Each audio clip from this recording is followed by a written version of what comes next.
I am honored today to be speaking with Genki Kawamura, the director of Exit 8. Thank you so much for your time. I really appreciate it. Me too. I absolutely fell in love with this film. Exit 8 is such a fascinating piece, and quite frankly, I know that it was inspired and based on a video game of the same name. But I was wondering for you, what were the challenges of bringing such a unique game onto the big screen? そうですよね。まずこのゲームはご存知の通り物語がありません。なので最初に考えたのはこのゲームを映画にするということよりもゲームと映画の境界線が曖昧な新しい映画体験を作るということを考えました。So as you know, this game has no narrative. So I didn't really set out to do a film adaptation of a video game. What I wanted to create was a new cinematic experience that blurs the lines between video game experience and cinematic experience. And blurs the lines is a great phrase to help describe this film. There's within Exit 8, there's a constant shifting of perspectives. I was wondering, why was that an important story decision for you? わかります。このゲーム自体にもインスパイアされたんだけどそのゲームを遊んでる人のインターネットの YouTube の実況みたいなものを見てとても面白かったんですね。つまり同じ空間同じルールで遊んでいるのにプレイヤーごとに全然こうゲームのリアクションとか体験の仕方が違う。でそういうこと自体を映画にしようと思った時に同じルールで同じ空間なのに人によってそのリアクションが違うことによって人間性が黄色いイグジット8と書いた神様のようなまるで看板がその人間の振る舞いを見てるような空間というイメージで作っていきました。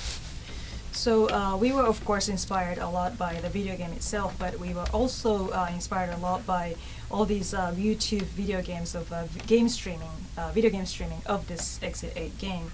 And what was really interesting was, everybody's playing by the same rule and in the same space in the video game, but the reaction was very different between all the players.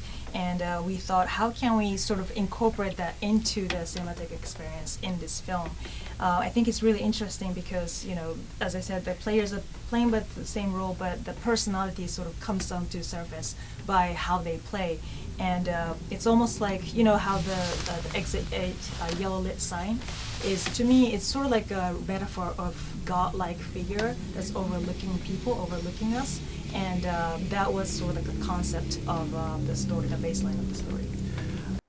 Yeah, and with it hanging overhead, it seems to be just judging their decisions along the way. And I love that within this film, there's a conversation about the impact of our choices. And I was wondering if you could speak to that as it relates to these characters. ですね。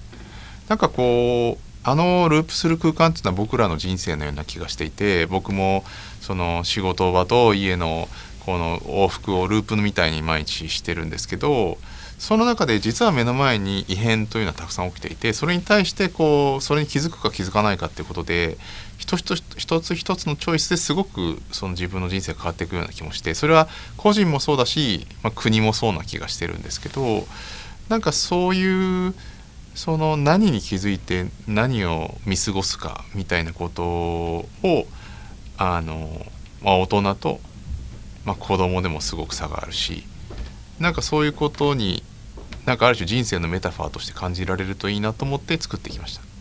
So in making this film, I felt like the looping itself, a looping experience of this that happens in the video game is a metaphor of our daily lives. I go, even for me, I go to work and I come back home and that's sort of like, it feels like a looping experience. And in everyday life, we see the small anomalies here and there that is sort of like outside of the looping. And you can either notice or acknowledge or you can dismiss it. And I think the choice that you make when you face the anomaly really determines the life from that point on. And I think you can say that for individual but also for the community or for the nation, course of the nation. And what you would acknowledge and what you would dismiss really makes a difference. And of course, different people have different reactions. If you're an adult, if you're a kid, you have a different reaction. And I wanted to have that. I was hoping that we can make the audience feel that in the story.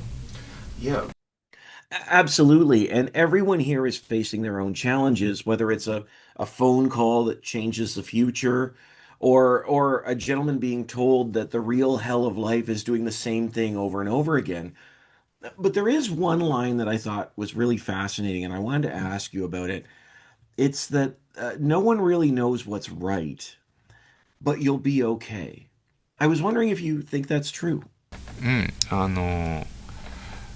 そうなんですよね。だからその選択っていうのはその瞬間に正解は出なくて、やっぱりその小さな選択の積み重ねがに対して答えが出るということですね。だからその映画的にものすごく大きいその選択があるみたいな話じゃなくて、この映画は本当に些細な選択の繰り返しで一番出口から出られるかっていう、このゲームのルール自体を人生に例えた時に、僕は本当に人生もそうだなと思ったんです。何か大きいチョイスをするかしないかじゃなくて、小さいこと、小さい善意みたいなものの積み重ねでしか自分の人生をより良くできないというふうに思っています。